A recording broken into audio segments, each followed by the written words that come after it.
Hi everyone, I'm updating my manoeuvre videos at the moment. I've already done one, the reverse bay, which you may have seen, but today it's time to have a look at the forward bay parking. So I'm going to try and park into one of these bays on the right hand side. The position to start is a little different than the reverse bay. We don't have to worry about the front of the car swinging out, so I'm going to keep as tight to these bays on the left as I possibly can.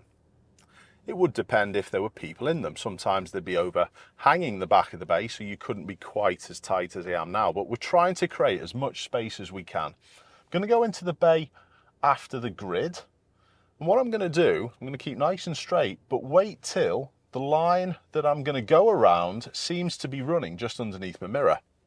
And that actually then means the front of my car is up to that line.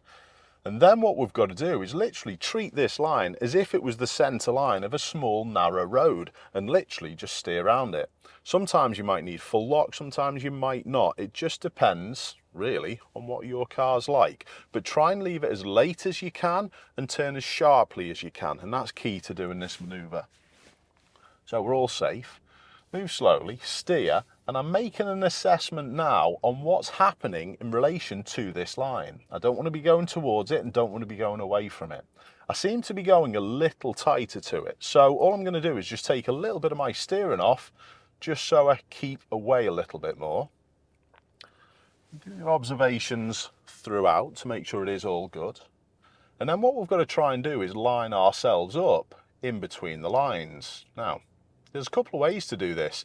If there's bay lines out in front of you, what you can do is use marker points in the window so you know exactly how close you would be to a line on the right, maybe if you were parking next to a curb on the right, and also you can do the same with the line on the left. The line on the left is going to be in a similar position where your curb would be if you were parking next to a curb on the left, and that's usually in the middle of the window. But the key is now we don't want to start coming away from the line on the left. So let's have a little look at it, and it does seem to be coming away slightly, so all I'm going to do is just again take a little bit of steering off. Now what if you haven't got these lines out in front? How do you judge whether your car is straight in and parallel in between the lines? Well, what I get my students to do is to use your mirrors as a set of wings. And what I mean by that, these mirrors should be pretty level with the line that's at the front of our car. If they seem to be dipping down this way, it means you've got to head more to the right. If they're straight, brilliant. If they're dipping down a little bit more this way, you need to come a little bit more to the left. And it's actually easier to judge from here, either side of your mirrors, at the line that's in front of our car, rather than looking in front. So give it a go. So I'm not going to bother looking out the front now. All I'm going to do is just look to the right and left, and it seems as though my mirrors are that way a little bit with the line, so I've got to keep coming this way. We are still all safe, and when they seem to be equal with that line, which is about there, I'm going to straighten up. And again, you can use this line underneath your mirror as a way of judging how far forward you can get with it. And that's us done. So let's now have a go at reversing out. What we're going to do with this is imagine if there were vehicles either side, just as we've done coming in. We don't want to hit anything either side, but we need to do exactly the same reversing out. I've used quite large training vehicles in my time, so what I've learned to do is make use of all the available manoeuvrability of the car as I can. So this is the first little thing that might help.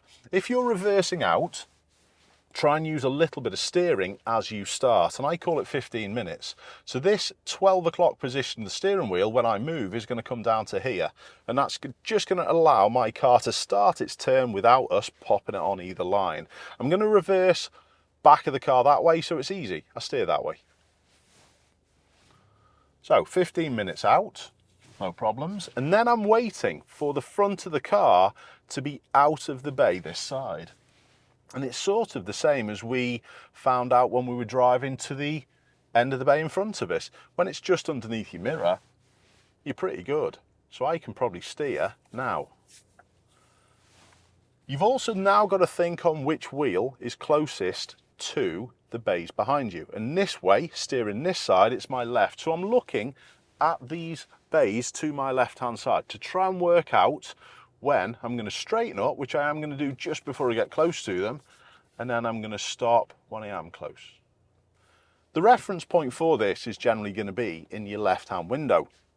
It will be different for different cars and different seating positions, but just try and learn it for your car. You might have to do a little bit of trial and error. From here, it's a simple task, literally into gear, make sure your observations are good everywhere, and try and steer where you want to go. Don't worry about steering away from those bays. If you steer where you want to go, honestly, the car's going to go there. And then I can even tell by looking at these bays in front of me that my vehicle's moving away from them because those bays seem to be sliding to the right hand side. So I'm all good. Reassess your mirrors and then we can drive on.